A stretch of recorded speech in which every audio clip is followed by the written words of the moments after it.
I wanted to be able to help people. And all my life I've been an approachable person, someone people can feel comfortable talking to. And I thought I could parlay that into being able to help people figure out how to make changes in their lives and cope with issues. And so I began taking psychology and got my degree. It probably all starts back when I was a camp counselor at a youth program for my church, and I had to create different lessons for the kids. And in the process of creating different lessons, I found out that I enjoyed it. And that's one thing that stuck in my head. It is challenging to have two jobs. It's challenging to be able to switch my schedule from working Monday through Friday, 7:30 in the morning to 4 in the afternoon, to working Friday night from 8 o'clock until 4:30 in the morning. So it's very physically challenging, emotionally challenging, and it doesn't leave me a lot of free time for socializing. I'd say it was during the summer when I figured out that I needed a job, because we don't get paid over the summer. We can stretch our paychecks out, but it's hard to make ends meet just on what I get here. I don't know how some teachers do it.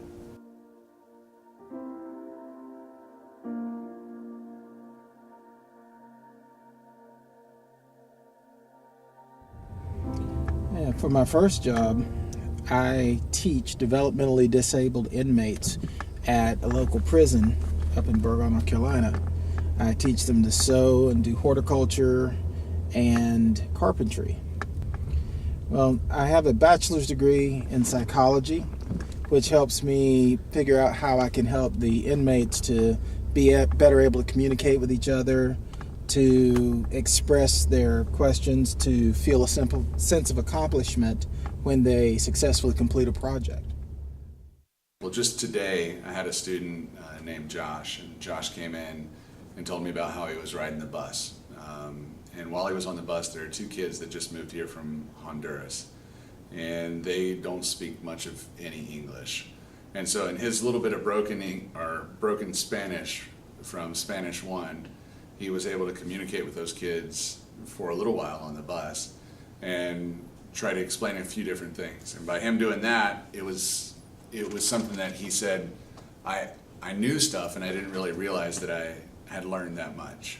And so it's kind of cool to see a kid use the language outside of the classroom, or hear a story about them outside of the classroom. And to me, honestly, that's like the most fulfilling part of the job.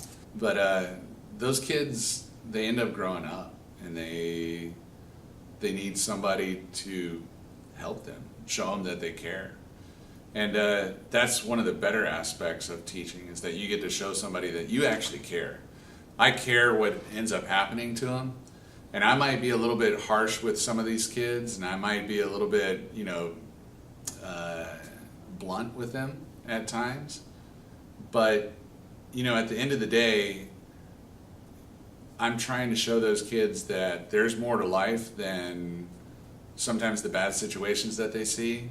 But also there's more to life than just what you see around you. And if they were to open their eyes, do a little bit of studying, they might notice that there's another opportunity out there for them. But it's just about us finding that opportunity and accepting that opportunity to do something different. Well, it's ridiculous. It's horrible.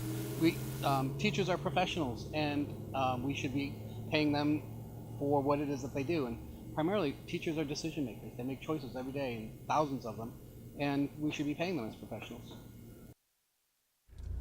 I am currently on my way home from my second job. I've worked the weekend, driving Friday evening and Saturday evening, and it's time to go home and shift my schedule around and prepare for my day job.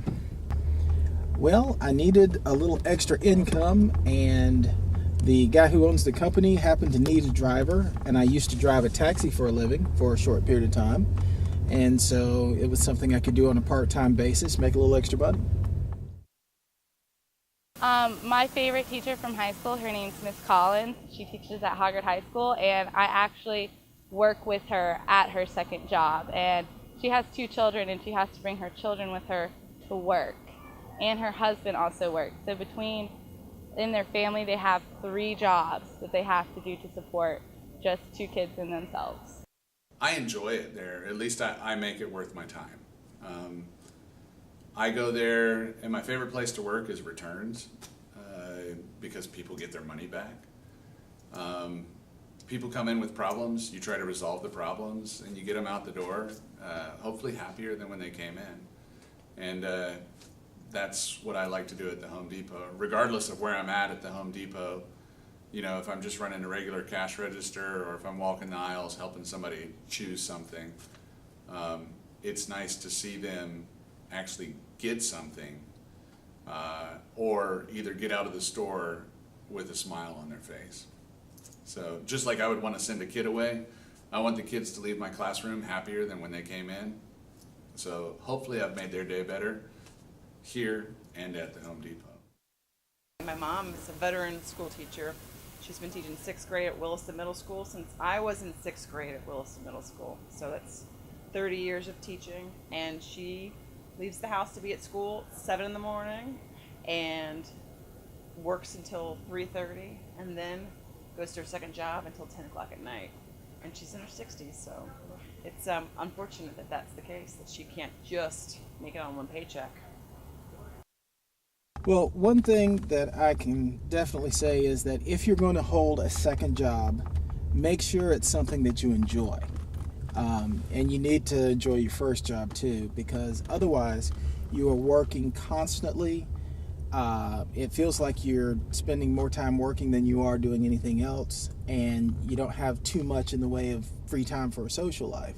So if you do not enjoy what you're doing, you're going to burn out very quickly, and it will be a miserable existence. You know, working the 2 jobs, I've worked 2 jobs off and on throughout different times of my life. But the main reason why I would work 2 jobs is so I could provide. And that's the biggest thing, is that I just wanted to provide.